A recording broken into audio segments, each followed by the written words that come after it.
मैं उस डरावनी रात को कभी नहीं भूल सकता जिस रात मैंने अपना सबसे अच्छा दोस्त सूरज पाटिल को खो दिया था। सूरज और मैं बचपन से ही एक दूसरे के साथ थे। सूरज मेरा दोस्त कम और भाई ज्यादा था। 10वीं कक्षा के बाद हम दोनों ने लातूर के एक प्रतिष्ठित कॉलेज में प्रवेश लिया। हमारे लिए लातूर शहर अनजान था, पर कुछ ही दिनों में हम उस शहर का चप्पा चप्पा जान गए थे, क्योंकि सूरज और मैं पूरे दिन गाँव में बाइक से घुमा करते थे। हम दोनों रोज रोज उसी शहर में घूमकर बोर हो चुके थे, इसलिए एक रात हमने लॉन्ग ड्राइव पर जाने का फैसला किया। हमने कामी गांव के जंगल में जाने का प्लान बनाया। हम कामी गांव के जंगल में कभी नहीं गए थे, पर हमने सिर्फ इतना सुना था कि कामी गांव का जंगल सिर्फ नाम का जंगल है, क्योंकि वह हरे भरे पेड़ों के सिवाय कुछ नहीं था, क्योंकि उस जंगल में जो भी जंगली जानवर थे वो शिकार के कारण खत्म हो चुके थे। इसलिए रात में लॉन्ग ड्राइव पर जाने के लिए वह जंगल बिल्कुल सुरक्षित था, और उसी रात पूर्णमासी की रात भी थी, मौसम भी अच्छा था, इसलिए मैं सूरज के साथ कामी गाँव के जंगल में जाने के लिए राजी हो गया। रात के 11 बजे हम कामी गाँव के जंगल में दाखिल हो गए। हमने जैसा सुना था वैसे ही जंगल का रास्ता मक्खन की तरह मुलायम था। हमारी बाइक हवा से बातें करने लगी थी। वाकई बहुत मजा आ रहा था, पर मुझे इस बात से हैरानी हो रही थी कि हम जंगल के इतने अंदर दाखिल हो चुके थे, पर तब भी हमें रास्ते में एक भी गाड़ी दिखाई नहीं दे रही थी। जंगल का पूरा रास्ता सुनसान पड़ा हुआ था। तभी रास्ते में हमें एक पुल दिखाई दिया। सूरज ने उस पुल के बीचों बीच बाइक रोक दी। वह अंग्रेजों के द्वारा नदी में बनाया गया 100-200 साल पुराना ब्रिज था। पुल के बगल में एक बड़ा सा बोर्ड लगा हुआ था और उस पर लिखा हुआ था एस्ट जॉर्ज ब्रिज। हम दोनों पुल पर गए और खड़े हो गए। पुल के नीचे से नदी बह रही थी और कोमल हवाएं चल रही थी। नदी के बहती हुई पानी में चांद दिखाई दे रहा था। इतने में दूर जंगल से भेड़िए की रोने की आवाज आई और पुल के ऊपर से बहने वाली हवाएं अचानक रुक गई। नदी का पानी थमसा गया और चांद एक काले बादल के पीछे गायब हो गया। तभी हमारे सर के ऊपर से एक टिटही भयंकर आवाज में चीखती हुई मंडराने लगी।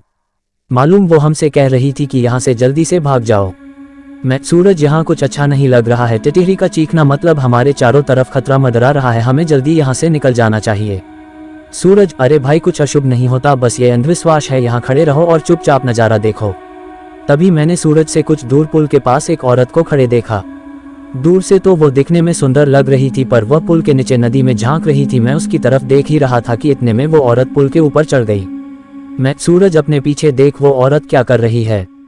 सूरज ने पीछे मुड़कर देखा। वो औरत अभी भी पुल के रीलिंग के ऊपर चढ़कर नदी में देख रही थी। सूरज, भाई वो खुदकुशी करने की कोशिश कर रही है। सूरज ने मुझसे कहा, खुदकुशी? ये सब सुनकर मेरे हाथ पैर कांपने लगे, क्योंकि जब मैं एक बच्चा था तब मेरे दादाजी ने खुद को फांसी लगा करके खुदकुशी कर ली थी, और वो मैं ही था जो उन्हें पहली बार फांसी पर लटकते हुए देखा था। इधर सूरज उस औरत को रोकने के लिए उसकी तरफ भागा, लेकिन मैं वही खड़ा रहा, क्योंकि फांसी पर लटकते हुए मेरे दादाजी मेरे सामने आ रहे थे। सूरज तेजी से चिल्लाया, अरे चाची क्या कर रही हो, उतरो, वहां से गिर जाओगी। सूरज की आवाज सुनकर मैं होश में आया।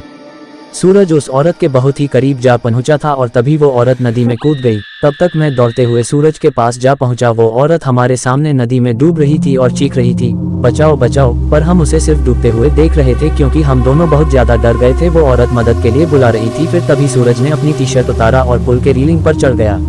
मैंने उसका हाथ पकड़कर उसे रोकने की बहुत कोशिश की, लेकिन वह नहीं माना। उसने मेरे हाथ से अपना हाथ छुड़ाकर उस लड़की को बचाने के लिए नदी में कूद गया।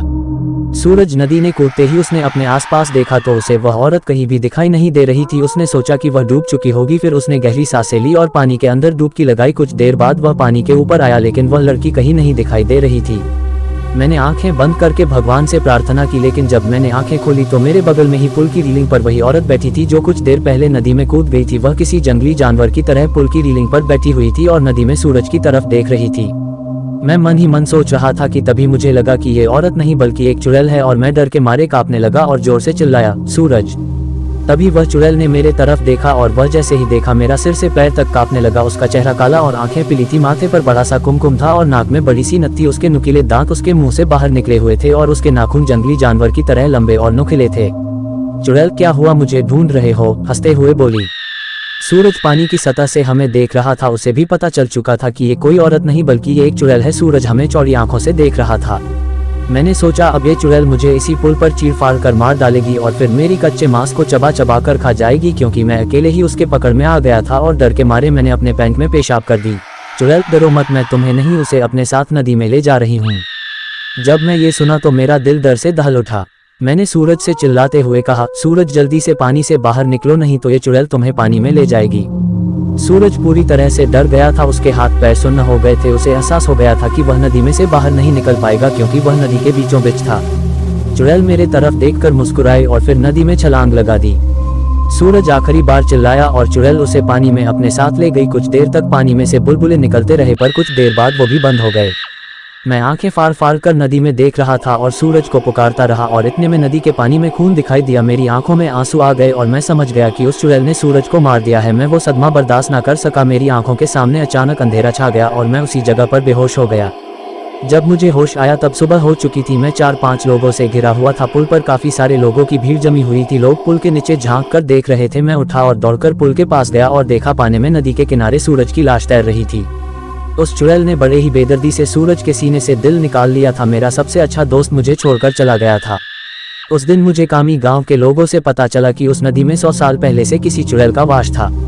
असल में हुआ ये था कि अंग्रेजों के जमाने में एक अंग्रेज अफसर ने सुंदरा नाम के एक औरत का बलात्कार किया था। ये बात आसपास के हर गांव में फैल गई थी। इसी कारण सुंदरा से गांव की कोई भी औरत बात नहीं करती थी, क्योंकि सब लोग कहते थे कि उसकी पवित्रता नष्ट हो चुकी है। गांव के लोग उसे हर दिन ताने मारते थे। कुछ दिन बाद सुंदरा के पति ने भी उसे छोड़ दिया। तब सुंदरा अपने घर चली आई। कामी गांव भी उसका मायके था, लेकिन वहां भी उसे बहुत सारी बेइज्जती झेलनी पड़ी। वह हर दिन लोगों के ताने सुनकर तंग आ गई थी। इसलिए एक दिन पूर्णमासी की रात सुंदरा ने कामी गांव के एस्ट जॉर्ज ब्रिज से नदी में कूदकर खुदकुशी कर ली थी। मरने के बाद वह चुड़ैल बन गई और पूर्णमासी की रात सुंदरा उस ब्रिज पर आती थी और लोगों को इसी तरह कपट से अपना शिकार बनाती थी।